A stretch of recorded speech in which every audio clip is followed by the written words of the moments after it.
If there is one thing that I believe everyone struggles with, it is definitely self-worth. You see, self-worth has been a major problem in my own life. Growing up, I found my worth in playing sports. I was 4'10", and everybody was 5'6" in my freshman year, and whenever I'd play football, it was more like I was just trying to survive the Hunger Games. It was really bad. And then I'd play basketball, and I would just shoot the basketball, and as soon as I shot the basketball, someone slammed it right back in my face. And it's really affected me because this is where I put all my value in. I felt that I could get people's respect if I was good at sports. And because of my size, well, I wasn't exactly the best at sports, so I felt like I didn't have any value.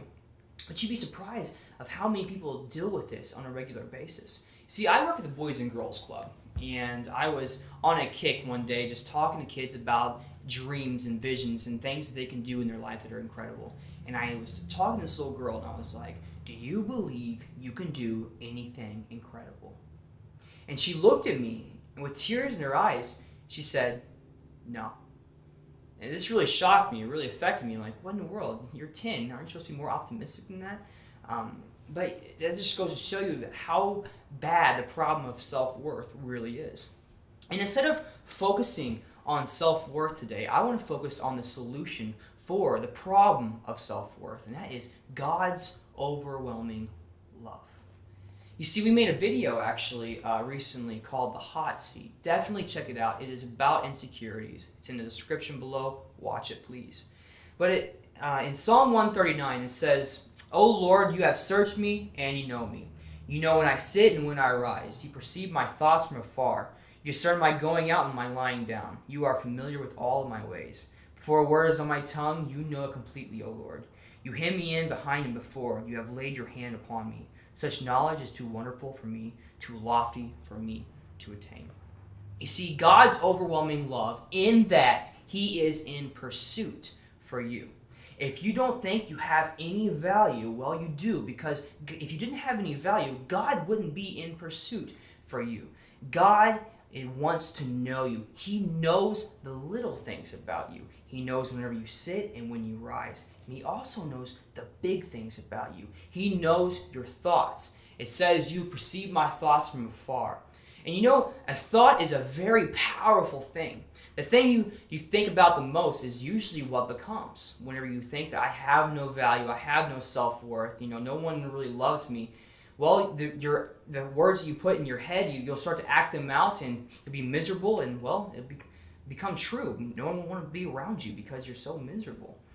Now, carrying on, it says in verse 7, where can I go from your spirit?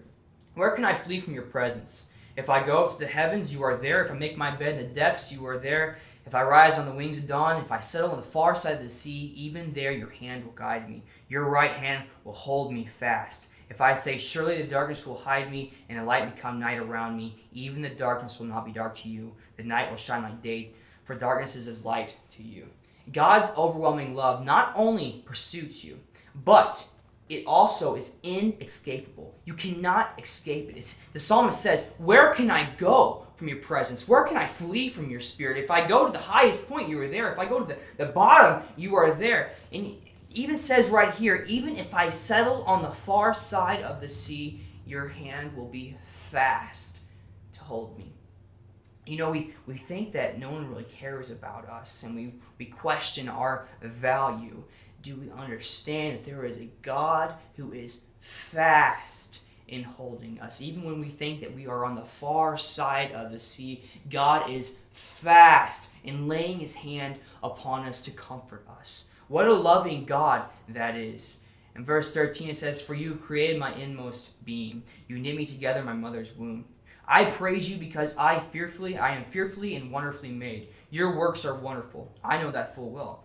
My name was not hidden from you when I was made in the secret place, when I was woven together in the depths of the earth. Your eyes saw my unformed body. All the days ordained for me were written in your book before one of them came to be. How precious to me are your thoughts, O God. How vast is the sum of them.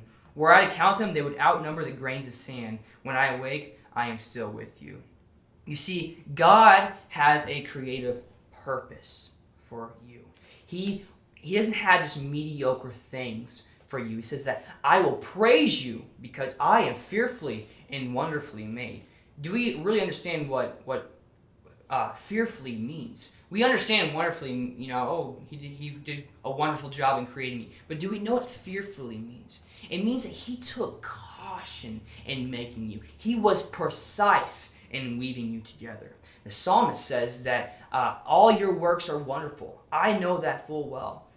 Do we know that full well? Do we really believe that God's works are wonderful? You are God's work. What does that make you? It makes you wonderful. Did you know that you were created in the image of a beautiful God? You know what that makes you? It makes you beautiful. Your self-worth shouldn't be on its material things of what you can do, because guess what? It's not about who you are. It's about whose you are. If you think that you don't have any value, then I want you to reconsider. Because if you did not have any value, God would not have sent his only son to die on a cross for your sins. You are not mediocre. You are worth everything to God. And if you have any questions or any concerns, maybe you can message us and that we can pray with you about. Our email is culturecinematic@gmail.com. Also, give us feedback, comment on this video, like the video, share the video. You would be surprised how many people struggle with self-worth. I mean, I'm right here just telling you about self-worth, about my struggles with it. And maybe you had no idea, if you know me, that I have had this problem, that I've struggled with self-worth. I've talked to countless people after talking about self-worth, and they explained to me, man, yeah, I have a problem with self-worth. You would be surprised. So please share this video and like it. And we just say thank you, and God bless.